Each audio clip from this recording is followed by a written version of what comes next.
Foolproof Japanese Umeboshi. Hello! Today, I'm going to explain how to make foolproof Japanese umeboshi that anyone can easily make. First, lightly wash the plums and sort them, removing any that are damaged or moldy. Slight scratches are fine, but anything with large gouges should be discarded. This time, I'm separating the plums for Japanese syrup and Japanese umeboshi.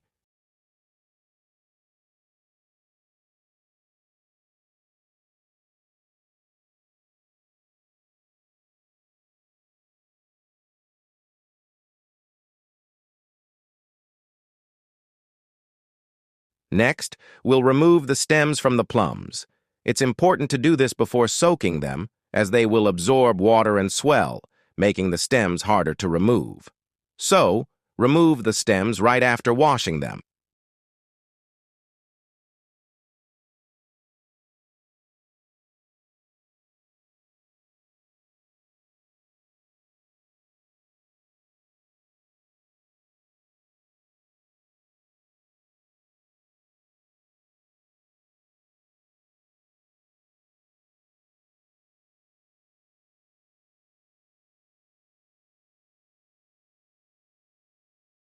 Once the stems are removed, place the plums back in a pot filled with water for soaking to remove bitterness.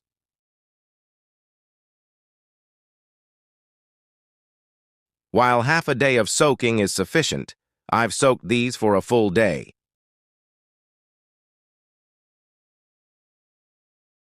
After soaking, drain the plums and thoroughly dry them with kitchen paper.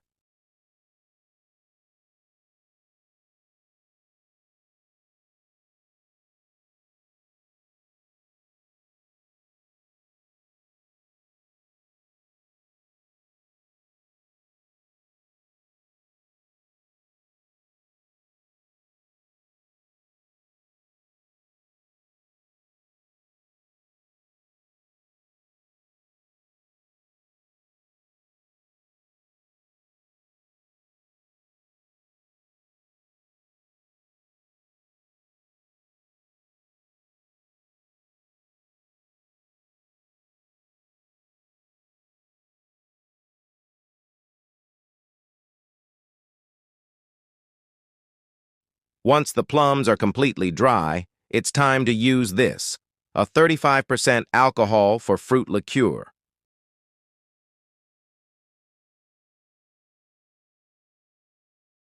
Next, prepare the salt. For 2 kilograms of plums, use 300 grams of salt, 15%.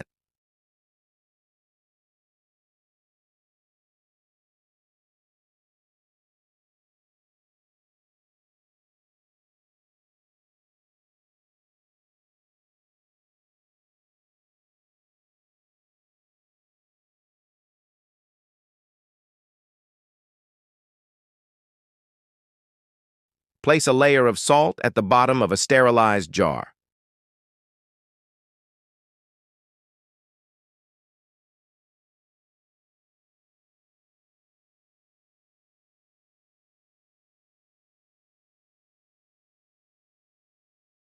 Pour some alcohol into a small bowl, dip the plums in it, and then wipe them with kitchen paper.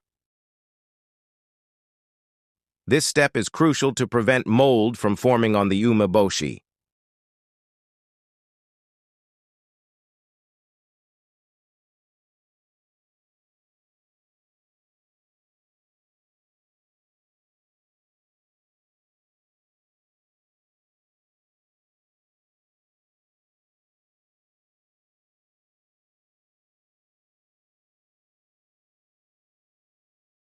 Arrange the plums in the jar, layering them with salt.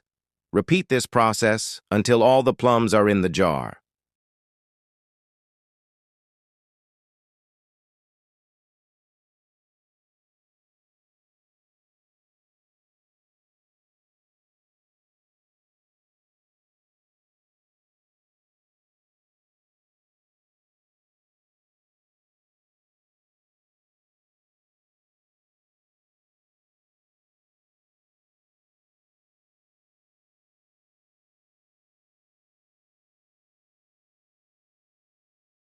Finally, sprinkle the remaining salt over the top.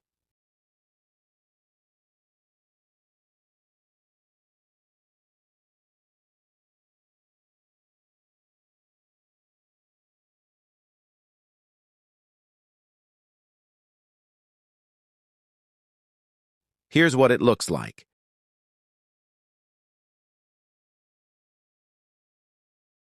You need to add a weight on top, but because the jar's mouth is narrow, we'll use a water-filled bag as a substitute. Using a weight isn't essential, but it significantly increases the amount of umezu, plum vinegar, so it's better to use one.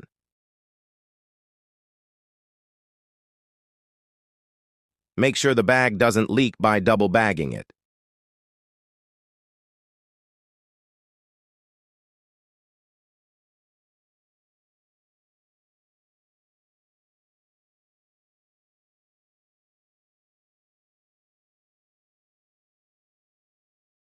Sterilize it thoroughly to prevent mold. The amount of water should be enough to weigh it down without making it difficult to handle.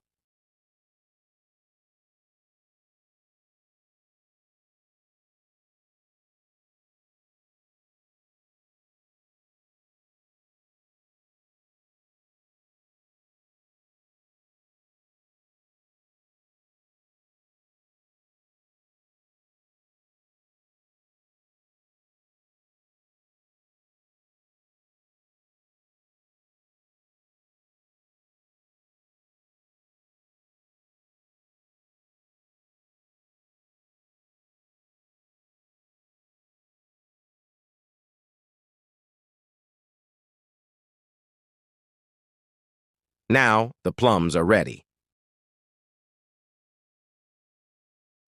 Next, let's prepare the shiso leaves. Although I used to make white pickled umeboshi without shiso, the flavor is much better with it, so I recommend including it. For 2 kilograms of plums, I'm using about 1.5 bunches of shiso leaves. Since I'm preparing 4 kilograms of plums in total, I'm processing 3 bunches.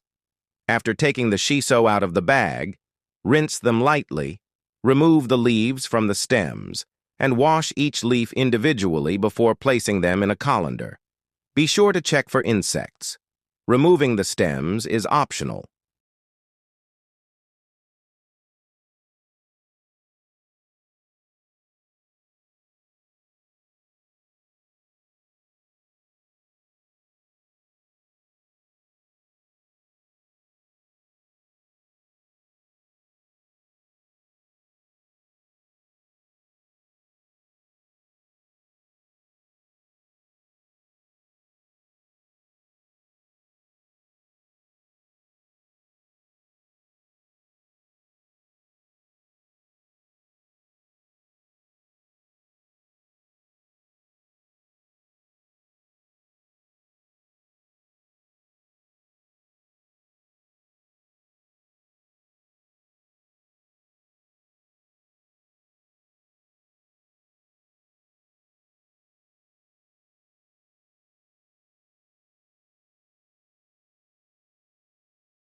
Once the leaves are thoroughly drained, transfer them to a bowl and sprinkle salt on them, then knead them well. Use about 15% salt relative to the amount of shiso. Kneading will release a foamy purple juice, which should be discarded. Repeat this process several times.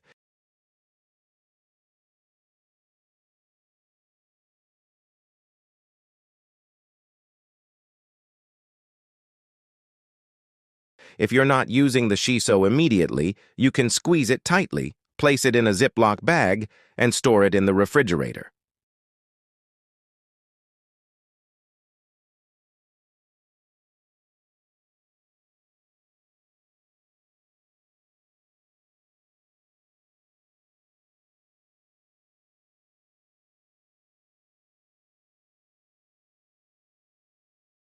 That looks good. My hands are a bit stained now.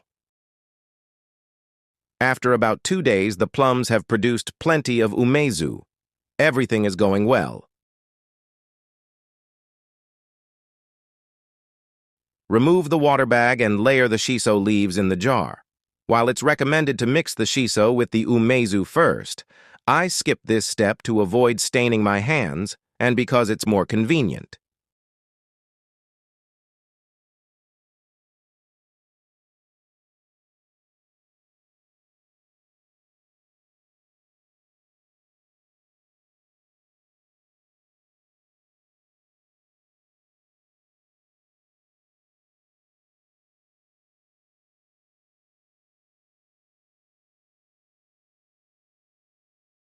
Once the shiso is layered, replace the water bag.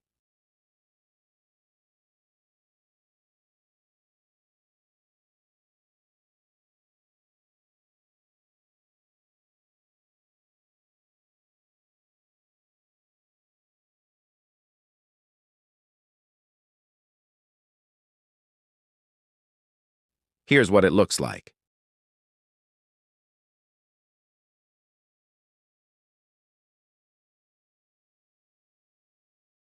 Three days later, the shiso and umezu have reacted nicely, turning a good red color. The salt hasn't completely dissolved yet, but it will over time.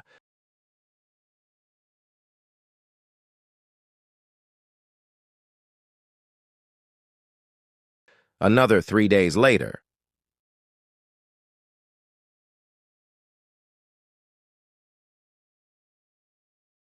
Here's what it looks like after 2 weeks.